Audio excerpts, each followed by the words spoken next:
Barry? Ow! The porch is covered with birds. They've got all Hitchcock on me. Stay out of sight. I'm on my way. Don't open the door. What am I, crazy? Stay hidden. I'll be there soon. Just make sure you keep the lights on.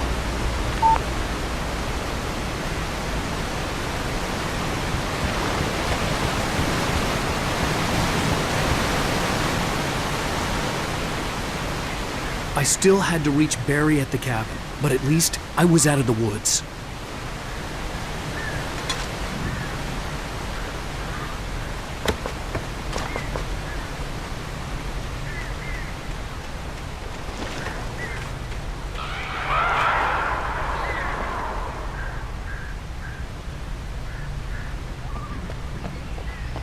I'd have to get the car from the locked garage. It would get me back to Barry faster, and the headlights were a welcome bonus.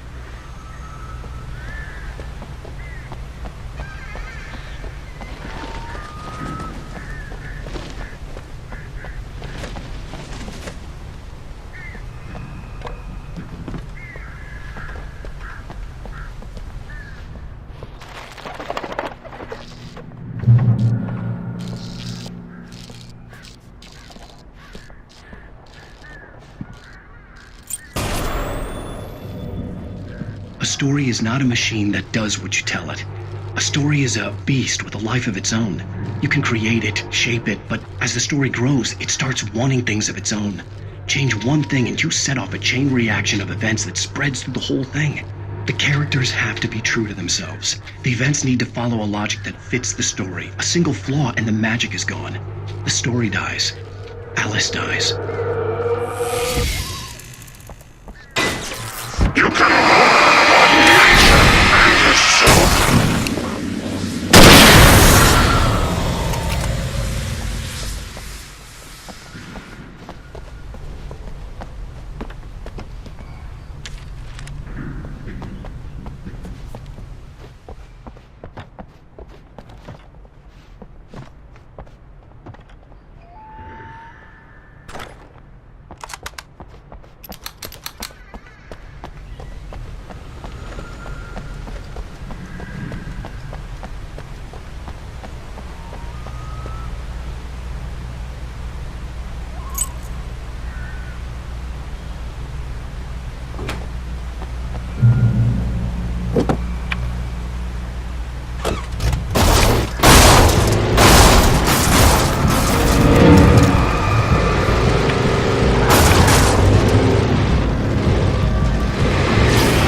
The flare gun was probably the best weapon I could imagine against the dark things I was facing.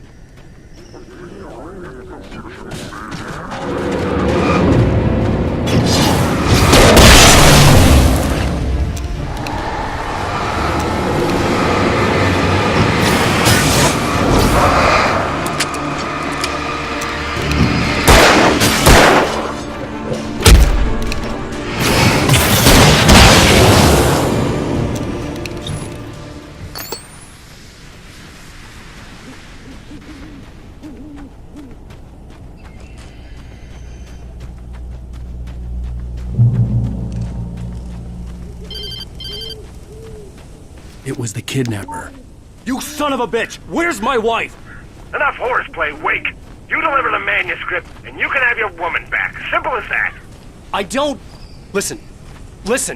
I'm gonna need time to finish it. I still need to write the ending. I need... a week. It's not done. I need a week. 2 days. The old Bright Falls coal mine is nearby. You can find it easy, city boy. The main building, there at noon. You bring the manuscript, you'll get your wife. If not, well, get me? Yes, I get you.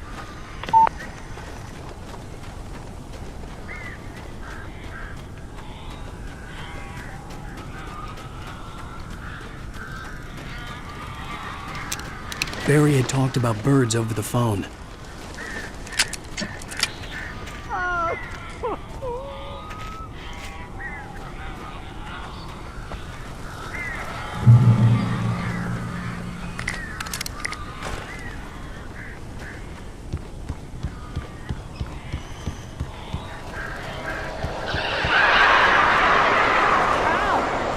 I am so glad you're here. A couple of them got in here before I blocked the chimney. This isn't normal. These birds are weird.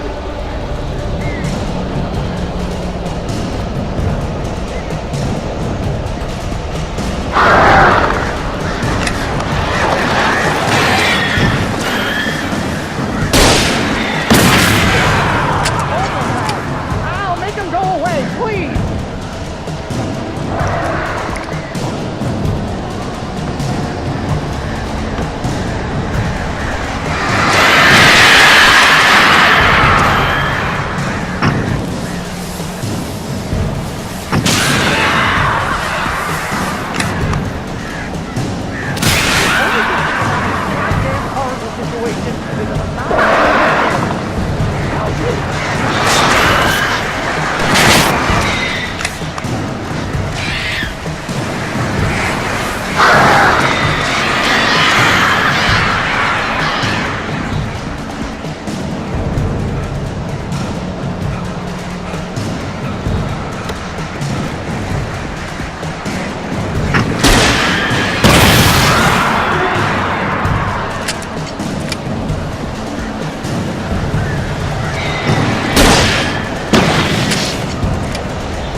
They're gone!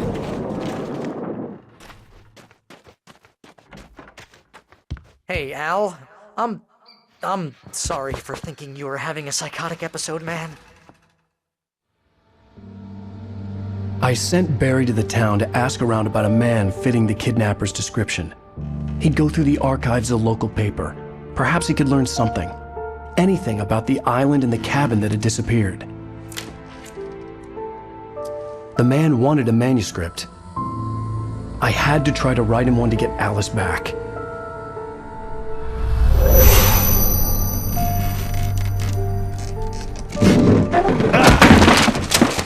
For me, the supernatural had always been nothing but a metaphor for the human psyche, a tool to use in writing fiction. Now, it was happening for real, and I couldn't put a single word on paper.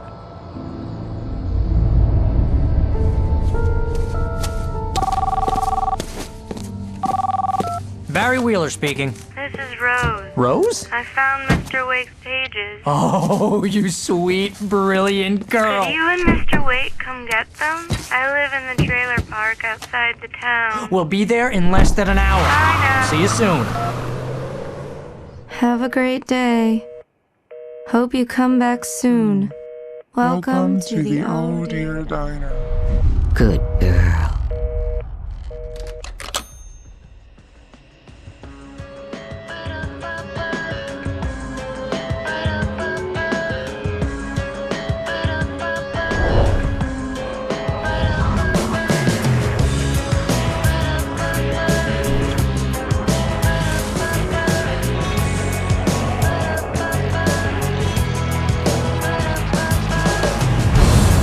Come here. Pretty please, can you tell me where I am? You, won't you say something? I need to get my bearings. I'm lost, and the shadows keep on changing. It's true what they say about the fall and the sudden stop at the end. I'd lain here in the snow while the lurid chain of scenes that had led me here kept playing in my head. A rerun of my own private snuff movie, a memory of my corpse, alone at my own wake, thinking in metaphors again. The femme fatale was gone, only a sour taste remained of the kiss that killed me. This was a late goodbye. 13 years after I'd gotten my revenge, it had finally caught up with me. It had been a long time to bear the pain. My blood painted the snow red, gruesome, slushy, dissolved all the scattered painkillers and leisurely dripped down to the sewer, mingling with the bile of the city, becoming one with it. I can see them now, my wife and my baby. Honey, I'm home. In spite of its human mask, to describe the dark presence as intelligent would have implied human qualities on something decidedly inhuman. Nonetheless, it found the one spot in the diner that was dark enough. Some light spilled into the corridor, ravaging it. But it took the pain. Horrible as it was, the writer would soon fix that. He would be coming to the one place where it still had power. The kidnapper fired his gun one last time, and the shadow vanished into the darkness it had come from. See? Nothing to it, Wake. The thought of Alice in his hands was revolting. We stood on the wooden platform of Lover's Peak, the waterfall on the mountain behind us, the lights of the radio mast blinking red in the heights above. I fought with the urge to take a swing, force myself to speak. Let's cut the act now. Where's my wife? Alice looked through the viewfinder, lining up the shot. Cauldron Lake was breathtaking. Something caught her eye. A figure standing in the shadows behind the cabin, like a thin woman in a black dress. She lowered the camera and looked again. No one there. Just a collection of bushes that looked vaguely human-shaped. She shook her head and laughed. Barry had never gotten along with Alice, but he knew Alan loved her with an almost frightening intensity. And now something had happened to Alice. And here was Al armed with a gun and saying things people got put in padded cells for. It was as if his friend had experienced a massive psychotic episode and was now totally disconnected from reality. It scared the shit out of Barry. The air in the visitor center was heavy with an awful smell, as if some rotten drowned thing had crawled up from its grave. Rusty kept coughing blood. My eyes were drawn to the twisted shape of his broken leg. The attack had been vicious. Max whined in his cage. Rusty's eyes were wild with fear and terror. He gasped. "Mr. Wake, it happened just the way it was on that page." The visitor center was sturdy, but the impact turned the front of the building into splinters. Rusty was thrown across the lobby like a rag doll and hit the far wall hard. It didn't hurt until he tried to move and saw his leg bend the wrong way, felt the broken ribs stabbing him on the inside. Rusty howled in pain and fear, suddenly afraid to die alone. At the last instant, I changed direction and threw myself down. The axe splintered the trunk of a tree. I stumbled into the pool of bright light. My lungs burned. I was too exhausted to move. I tensed as I waited for the killing blow, but it never came. I raised my head. Nothing moved in the darkness beyond. For the moment, bathed in the cold light, I was safe. In that last instant of consciousness, Rusty thought about Rose. He was older than she was. Rose was barely out of her teens, but she made him feel young and forget what a train wreck his long-dead marriage had been. He still wore the ring. He'd been waiting for her to tell him to take it off. Now she never would. I turned the corner, afraid of what the flashlight's beam might reveal. Suddenly, a roughly painted symbol of a torch glowed in the light. Behind it, hidden by a rock, sat a battered metal trunk. It was here for a reason, packed with supplies, batteries, flares, ammo, things you need to make it through the darkness of the night. Something left behind by someone who knew what I knew, and more. Agent Nightingale didn't want to be in Bright Falls. These little communities revolted him, and he didn't like the trees or the coffee. He now knew that impossible horrors lurked behind the storefronts and smiles. He desperately wanted to turn the car around and just drive until he passed out or ran out of road and booze. But he had a job to do. He had a rider to catch, at any cost. On more than one occasion, Alice had tried to explain to me how it felt to be afraid of the dark. To her, darkness wasn't simply the absence of light, but something more tangible than that. It was something you could touch and feel. Worse than that, it was something with a mind of its own, something malicious and malign. For her, things changed when they were wrapped in darkness. They turned into something else, something foreign, and nothing was safe or innocent anymore. I'd never really understood what she meant, until now. The night had been one desperate situation after another.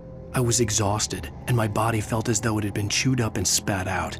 The flashlight was heavy in my hand, and each pull of the trigger sent a painful shock up my arm. But I was finally out of the woods, and things were looking up. That's when I heard the chainsaw. When Barry saw the darkness attack the visitor center, it made him a believer. The men Al said he'd shot, they hadn't been just locals on crank. Somehow the world had changed, like the channel had been switched without warning.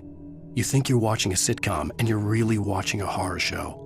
When the birds started attacking the cabin, Barry wasn't surprised, just terrified. The FBI agent's command froze me in place. I considered surrender. It was all falling apart anyway. I could give in, let someone else deal with it, but it felt all wrong. Call it instinct, his posture, the way he held the gun.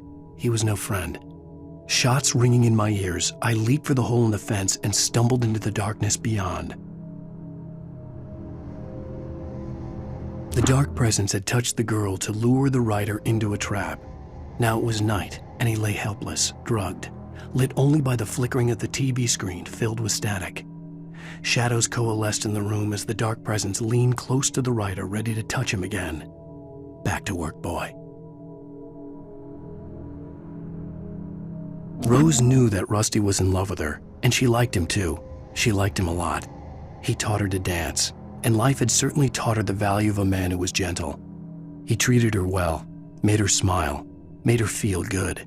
But Rusty wasn't the prince of her dreams, and that tended to underline the unbearable truth. She was no closer to that Hollywood magic than he was.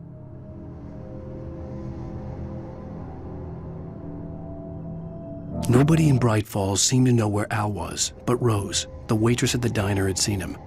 From what Barry could tell, Al pretty much fell off the face of the earth when he left the diner. Rose was just the kind of fan that Al hated, but she really tried to help. She was smart too, knew a lot about what was going on in the town, knew a lot about Al, even knew who Barry was. Barry liked her. That was no big surprise. When it came to women, Barry and Al rarely saw eye to eye. Sarah didn't care about the legal threats Wake's agent had made. She let Wake go without argument, because there was something about him she couldn't quite put her finger on, something that reminded her of her father. She didn't think Wake would hurt his wife. Then she thought about the way he waded into Hartman, that hair-trigger rage flaring up without warning. Logging site was a mess. The modular office had been pushed off the cliff. Deputy Thornton climbed up from the wreckage excited, breathing hard from the exertion. Nobody there. It's weird. Don't you think that's weird? Bored, Mulligan let out a mighty snort. Hell, it's always weird, Thornton. Just a question of sorting out what kind of weird it is this time around. Shadows stirred and the wind picked up as I ran through the forest. I felt the dark presence turning its gaze toward me. Then the moonlight was blotted out by dark shadows that raced violently across the ground, moving too swiftly to be natural. Darkness gathered between the trees and melted again to reveal the taken. No natural path had brought them here. There was no misunderstanding. Cauldron Lake was where Alice and I had stayed, but there was no cabin and no island. I was missing a week. What had happened to me? What had happened to Alice? I had to get her back. I couldn't face life without her.